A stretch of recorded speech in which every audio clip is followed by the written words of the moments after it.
پہلا اصول اس بندے کی تجارت کبھی بھی نقصان دہ نہیں ہو سکتا۔ وَأَقَامُوا الصَّلَاةَ، دوسرا اصول قرآن نے دیا ہے، جس بندے کی تجارت کو کبھی بھی خسارہ نہیں ہوتا جو نماز کا پابند ہوتا ہے۔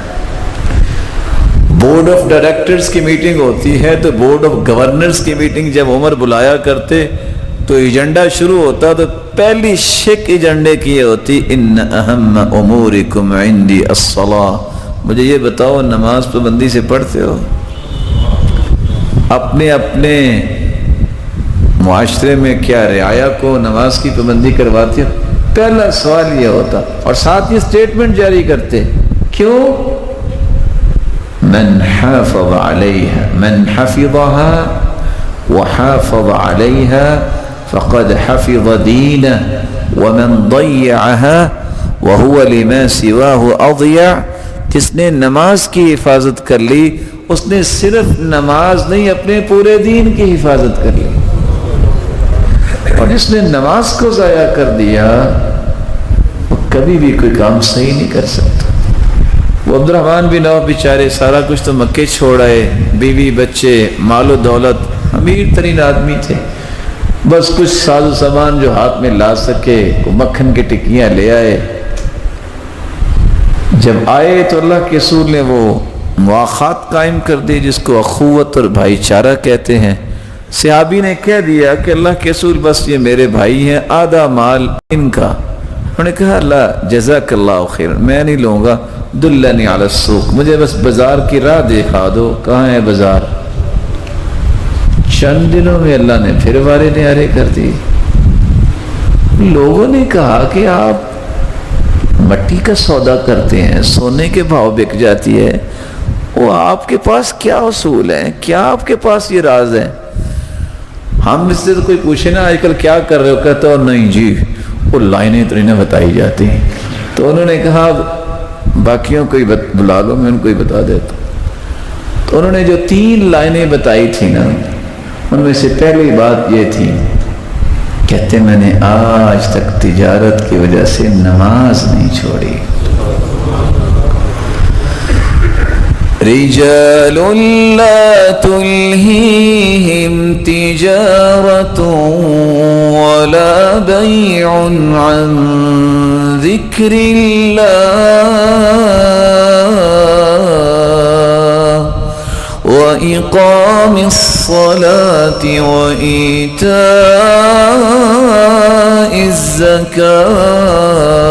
الزكاة يخافون يوما تتقلب فيه القلوب والأبصار۔ اللہ نے ایسے لوگ رکھے ہیں تجارت کبھی بھی ان کو ذکر سے بھی غافل نہیں کرتی، نماز سے بھی غافل نہیں کرتی۔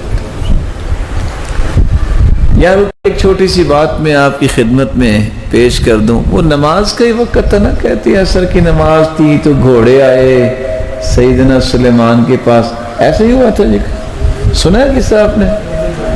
فطفق مسحا بالسوق والعناق، نماز ہو گئی لیٹ، نے کہا اچھا نماز لیٹ ہو گیا، حالانکہ کوئی گھوڑے جو ہے تو جہاد کے لیے ہی تھے نا۔ انہوں نے کیا کیا؟ کیا جی؟ ذبح کر دی۔ نماز کا خیال کرتے وقت انہوں نے ایک کام کیا تو اللہ نے اس کا آلٹرنیٹ کیا دیا، کہا میرے بندے تو نے گھوڑوں کی قربانی دے دی ہے کہ میری نماز لیٹ ہوئی ہے، آج کے بعد گھوڑے نہیں، میں تمہیں ہوا کا تخت عطا کر دیتا ہوں۔ فسخرنا له الريح تجري بأمره رخاء حيث أصاب غدوها شهر ورواحها شهر، وہ ہوا کا تخت بنتا، اس پہ بیٹھتے، 1 مہینے کے سفر و صبح سے زور تک طے کرتے۔ آپ نماز کی پابندی کر لیں، اگر آپ سمجھتے ہیں کہ میری دکان کا پروفٹ 5000 ہے، وہ 10000 ہوگا۔ یقین فرض ہے، یقین شرط ہے۔ اس لیے عبد الرحمن بن عوف رضی اللہ تعالیٰ عنہ یہ عالمی منڈی میں صف اول کے تاجر تھے۔ لوگ اٹلی کے کنارے سے چلتے جہاں آگے دنیا ختم ہو جاتی، آج بھی نہیں ہے، پانی ہے۔ تو کہتے تھے وہ اکاز منڈی جانا ہے، ذوالمجاز جانا ہے اور مجنہ جانا ہے، تو ملنا کس کو ہے؟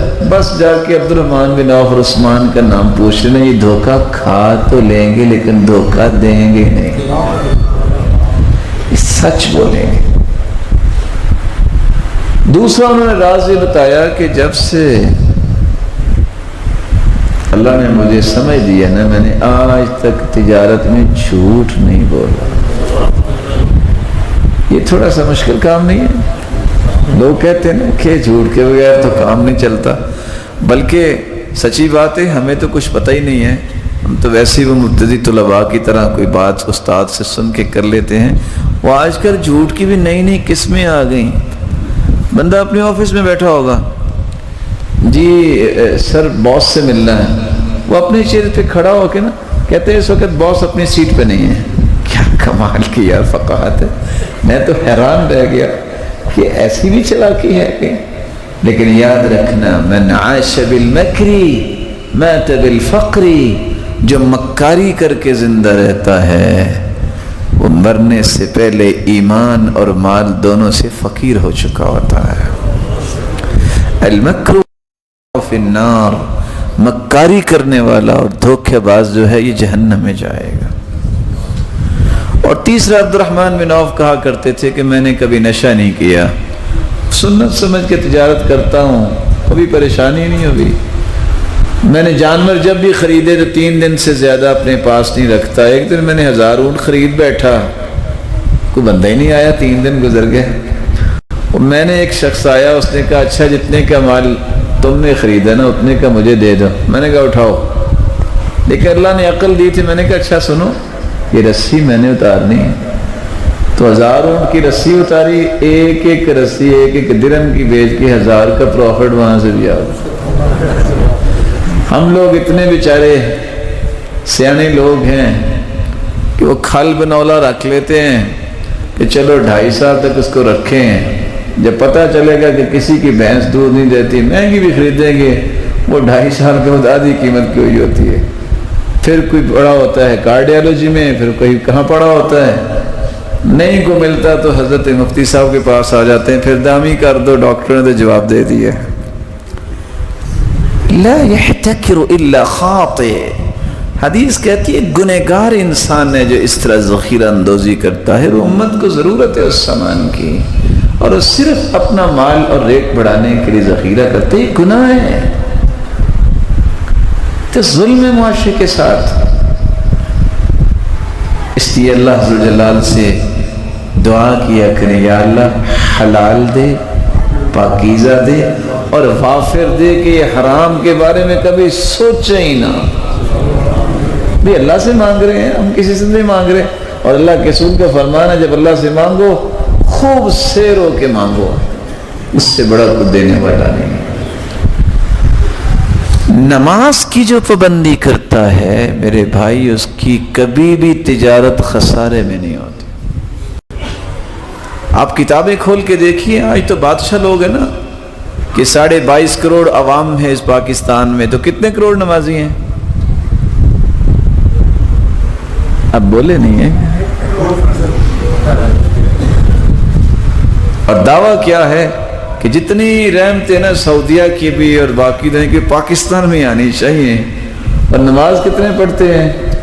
بھائی کے ہی قول لے لیے 2%۔ نماز کے بغیر کوئی سکون نہیں، اور میں یہ دعوی سے کہہ سکتا ہوں، اس بات میں بھی اللہ عز و جلال کو گواہ بنا کے کہتا ہوں، دنیا کی ہر پریشانی کا علاج اللہ نے رکھا ہی نماز میں۔ دیکھیں میرے اور آپ کی اور پوری دنیا کے سائنٹسٹ، ان کے ہاتھوں میں کوئی طاقت اور پاور نہیں ہے کہ وہ چاند گرہن، سورج گرہن کی کوئی حالت بدل سکیں، اور آج تک اس کے بارے میں کوئی ریسرچ بھی نہیں پہنچی۔ اور میں ایک دن پڑھ رہا تھا، وہ حدیث میں آتا ہے، صحیح مسلم کی روایت ہے، جب سورج غروب ہوتا ہے تو وہ اللہ کی عرش کے نیچے جا کے سجدہ ریز ہوتا ہے، پھر اللہ فرماتے ہیں جاؤ دوبارہ طلوع ہو جاؤ۔ تو نیوٹن صاحب کہنے لگے کہ نہیں، 7ویں آسمان پہ تو نہیں جا سکتا سورج، 4تھے آسمان پہ جا سکتا ہے۔ فیسا غور صاحب کہنے لگے کہ نہیں، 3رے آسمان تک جا سکتا ہے۔ میں سوچ رہا تھا بھی وہاں تمہارا ابا لے کے جاتے، تمہیں کیا پتا آسمان کیا ہے؟ جس کا رب پہ ایمان ہی نہیں ہے اس کو کیا پتا ہے؟